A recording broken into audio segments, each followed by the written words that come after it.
Hi hello, ഇന്നത്തെ video ഒരു pineapple പുഡിങ്ങിൻ്റെ റെസിപ്പിയാണ് കേട്ടോ. അതിനായിട്ടൊരു ബൗൾ എടുത്തിട്ട് ഒരു 1.25 ടേബിൾ സ്പൂണ് ജലാറ്റിന് സോക്ക് ചെയ്ത് വെക്കണം കേട്ടോ. നമുക്ക് മൊത്തത്തിൽ വേണ്ടത് 2 കപ്പ് പാലാണ്. അതിൽ 1/2 കപ്പ് പാലിൽ നമുക്ക് ജലാറ്റിൻ സോക്ക് ചെയ്ത് വെക്കാം. ഒരു 10-20 മിനിറ്റ് സോക്ക് ചെയ്ത് വെക്കാം കേട്ടോ. അതിനുശേഷം ഒരു പൈനാപ്പിൾ ഒരു ചെറുതായി കട്ട് ചെയ്ത് വെക്കുക. ഒരു 2 കപ്പ് പൈനാപ്പിളാണ് കേട്ടോ ഞാനിവിടെ എടുത്തിരിക്കുന്നത്. നമ്മൾ ഏത് പുഡിങ് ട്രേയിലാണ് ചെയ്യുന്നത് അതിനനുസരിച്ച് പൈനാപ്പിൾ എടുക്കണം. അതിനുശേഷം പൈനാപ്പിൾ ഒന്ന് വിളയിച്ചെടുക്കുക. അതിനായിട്ട് 2-3 ടേബിൾ സ്പൂണ് പഞ്ചസാര ചേർത്ത് കൊടുത്ത് ഒരു പാനിലിട്ട് നന്നായി ഇളക്കിയെടുക്കുക കേട്ടോ. ഇനിയിപ്പോൾ മധുരമുള്ള പൈനാപ്പിൾ ആണെങ്കിൽ അതിനനുസരിച്ച് ചേർത്ത് കൊടുക്കുക കേട്ടോ. അതൊക്കെ നിങ്ങളുടെ മധുരത്തിനനുസരിച്ച് പഞ്ചസാരയുടെ അളവിൽ മാറ്റം വരുത്താം. അങ്ങനെ അതാ പൈനാപ്പിളൊക്കെ നന്നായി വിളയിച്ചെടുത്ത് വെച്ചിട്ടുണ്ട്. ഇനി നമുക്ക് ഇതിലേക്കുള്ള ഒരു കസ്റ്റാർഡ് മിക്സ് തയ്യാറാക്കണം. അതിനായിട്ട് 2 മുട്ടയുടെ മഞ്ഞ സെപ്പറേറ്റ് ചെയ്തിട്ട് ഒരു ബൗളിലോട്ട് ഇട്ട് കൊടുക്കുക. അതിനുശേഷം വാനില എസൻസ് ഒരു ടീസ്പൂണ് ചേർത്ത് കൊടുത്ത് 1/4 കപ്പ് പഞ്ചസാര ചേർത്ത് കൊടുത്ത് നന്നായി ഇളക്കി കൊടുക്കണം കേട്ടോ. അങ്ങനെയൊക്കെ പഞ്ചസാര മെൽറ്റായതിന് ശേഷം നമുക്ക് ബാക്കി എടുത്ത് വെച്ച പാൽ ചേർത്ത് കൊടുക്കുക. അതായത് 1.5 കപ്പ് പാലുണ്ടാവും കേട്ടോ. അത് നമ്മൾ ഇതിലോട്ട് ചേർത്ത് കൊടുത്ത് നന്നായി മിക്സ് ചെയ്യുക.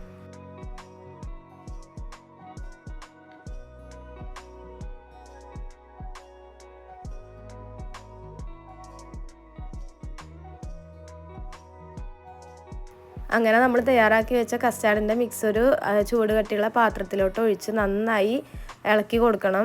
ലോ ഫ്ലെയിമിലിട്ടിട്ട് വേണം കേട്ടോ ഇളക്കി കൊടുക്കാൻ. മുട്ടൊക്കെ ഉള്ളതുകൊണ്ട് തന്നെ പിരിയാൻ സാധ്യത ഉണ്ട്. ഈ ഒരു സമയത്ത് തന്നെ വേറൊരു പാത്രത്തിൽ വെള്ളം തിളപ്പിച്ച് ഇതിന് ശേഷം നമ്മൾ നേരത്തെ തയ്യാറാക്കി വെച്ച ജലാറ്റിൻ്റെ മിക്സ് അതിലോട്ട് ഇറക്കി വെക്കണം കേട്ടോ. അപ്പോൾ നമുക്ക് ജലാറ്റിൻ നന്നായി മെൽറ്റായി കിട്ടും. ഇത് രണ്ടും ഒരേ സമയത്ത് തന്നെ ചെയ്യാം കേട്ടോ. അങ്ങനെ ഈ പാലിൻ്റെ മിക്സൊക്കെ നന്നായി തള വരണോട് കൂടിയിട്ട് നമുക്ക് ഈ ജലാറ്റി അതിലോട്ട് ചേർത്ത് കൊടുക്കാം.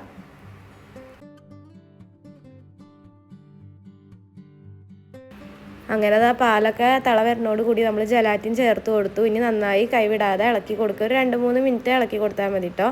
ഈ ഒരു തിക്നെസ്സൊക്കെ ആകുമ്പോൾ നമുക്ക് ഫ്ലെയിം ഓഫ് ചെയ്ത് വയ്ക്കാം. ഇനി നമുക്ക് നമ്മൾ നേരത്തെ എടുത്ത് വെച്ച മുട്ടയുടെ വെള്ള ഉണ്ടല്ലോ, 2 മുട്ടയുടെ വെള്ള ഒരു ബൗളിലോട്ട് ഇട്ടിട്ട് നന്നായി ബീറ്റ് ചെയ്തെടുക്കുക. മുട്ടയുടെ വെള്ള ബീറ്റ് ചെയ്യുമ്പോൾ നമ്മൾ എടുക്കണ ബൗളിൽ വെള്ളത്തിൻ്റെ അംശമൊന്നും പാടില്ല. അപ്പോൾ നമുക്ക് നന്നായി തിക്കിൽ ബീറ്റ് ചെയ്യാൻ പറ്റില്ല കേട്ടോ. അതൊക്കെ ശ്രദ്ധിക്കുക. അങ്ങനെ മുട്ടയുടെ വെള്ള നന്നായി ബീറ്റ് ചെയ്തതിന് ശേഷം നമ്മൾ നേരത്തെ തയ്യാറാക്കി വെച്ച കസ്റ്റാർഡിൻ്റെ മിക്സ് കുറേശ്ശെയായിട്ട് ചേർത്ത് കൊടുത്ത് ബീറ്റ് ചെയ്തെടുക്കുക. കസ്റ്റാർഡിന് ചെറു ചൂടുണ്ടെങ്കിലും കുഴപ്പമില്ല. ചെറു ചൂടോട് കൂടിയിട്ട് തന്നെ നമുക്ക് ഒഴിച്ചു കൊടുക്കാം.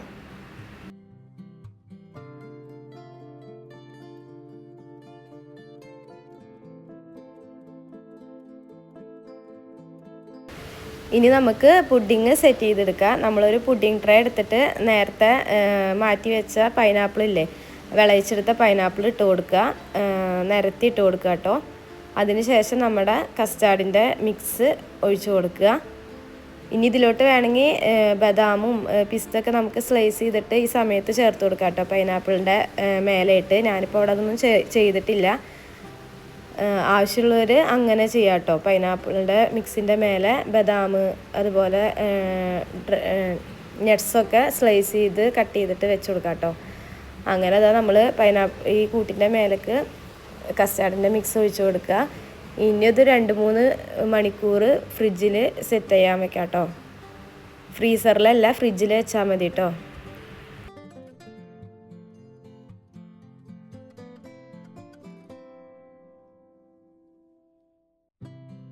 അങ്ങനെ 3 മണിക്കൂർ കഴിഞ്ഞപ്പോൾ നമ്മുടെ പുഡിങ്ങൊക്കെ സെറ്റായി കിട്ടിയിട്ടുണ്ട്. നമ്മളിതാ കട്ട് ചെയ്യാൻ പോവാണ് കേട്ടോ.